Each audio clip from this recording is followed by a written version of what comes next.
What's up, guys? Welcome back to the channel. So it's 2023 October, almost heading into 2024, and someone somewhere is still wanting to know, should I get a C6 Corvette in 2024? It's like almost 10 years old. That's going to be the latest model that you can get, is a 10-year-old model. Should you still get it? Is that too old to be paying a car note on? Should I still pay $22,000, $24,000, $25,000 or more on a Corvette that's 10 years old, 13 years old, 14 years old? That's the question that people want to know. So in this particular video, I am going to attempt to answer it after owning the Corvette for over 10 years myself. So let's dive right into it.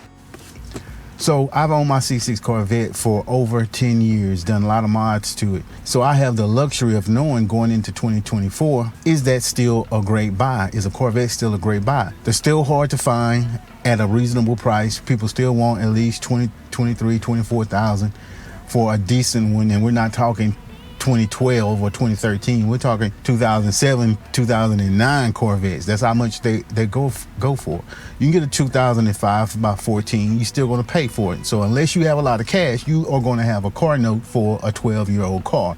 You're going to be paying interest, high interest rate, because of the car's age. So after saying all of that, a lot of you are wondering, should you get one in 2024? So let's dive into the reasons why you should get one. I just answered your damn question. You should get one in 2024, but I'm gonna tell you why you should get it. First of all, the C6 Corvette, let's face it, it's iconic. It still looks amazing. It still looks good. It still grabs attention. And with a few modifications, you can make it a really and truly high performance vehicle. It's one of the few cars that came with the few budget friendly cars, sports cars, that came with over 400 horsepower straight out the factory back in those times. Now fast forward 10 years, the C6 Corvette is still competitive, especially if you have a Z06 or even a Grand Sport that comes with the 430 horsepower, crank horsepower. Now let's be honest, you can get a car today, buy it new off the factory, 700 horsepower, 465. The C7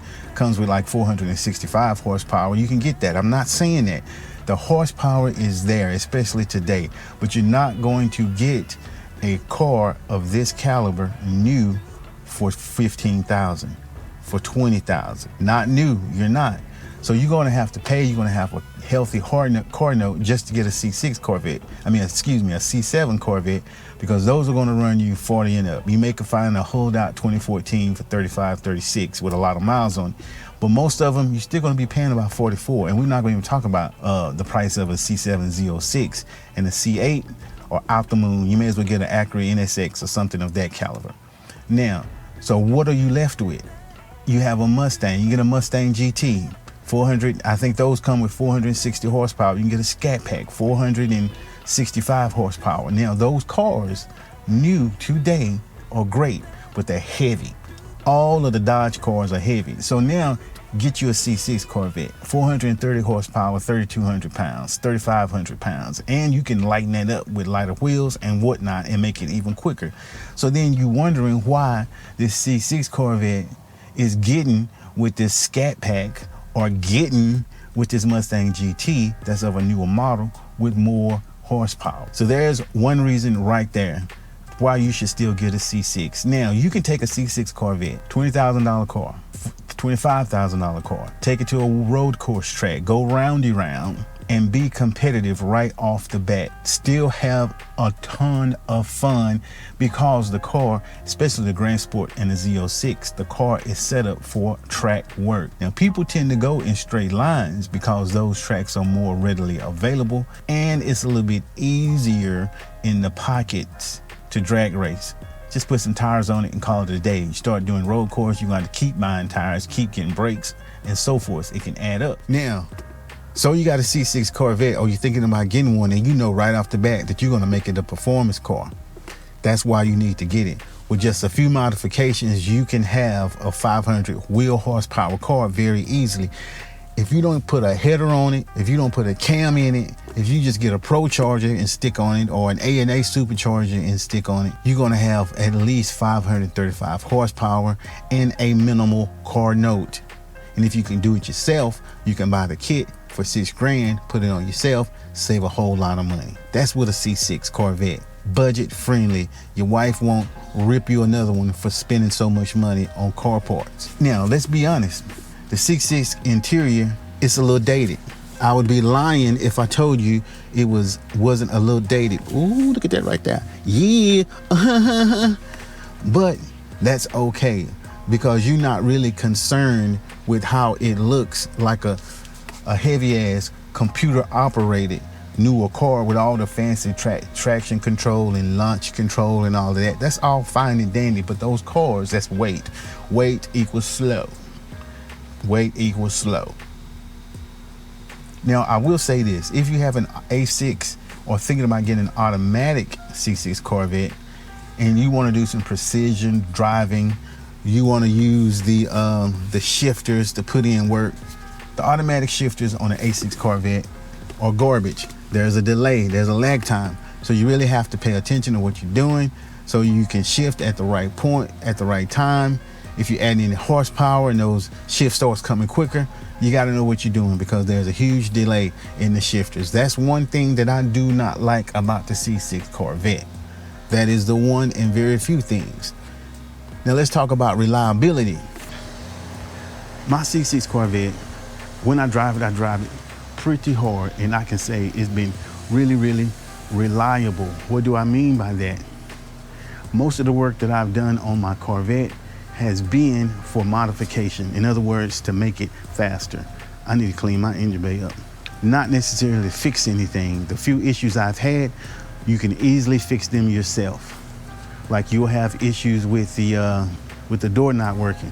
You can order the parts off Amazon. If you have an automatic C6, you may have an issue with the cable, with the shifter cable breaking.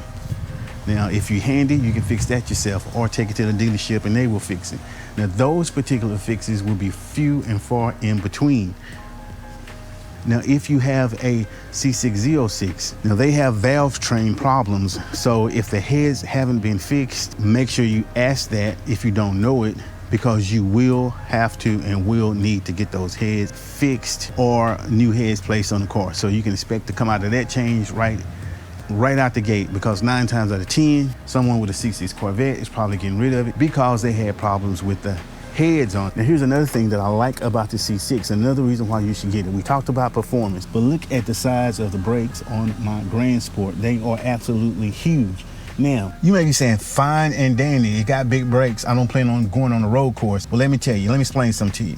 Here is where the size of those brakes really makes a huge difference. Say you're driving your car to work. This happens to me all the time. Someone in front of you jams their brakes, they stop. You know, you're in traffic, car on this side, car on that side, there's nowhere to go. You are able, and I do this quite a lot, because you don't know if the person behind you have good brakes or not. You know you got good brakes. Know your car, learn the capabilities of your braking system, because it will help you in the long run. What this allows you to do, what those brakes allow you to do, is not hit your brakes as hard as you would if you would say like in some shit like that, okay? You better hit them damn brakes quick.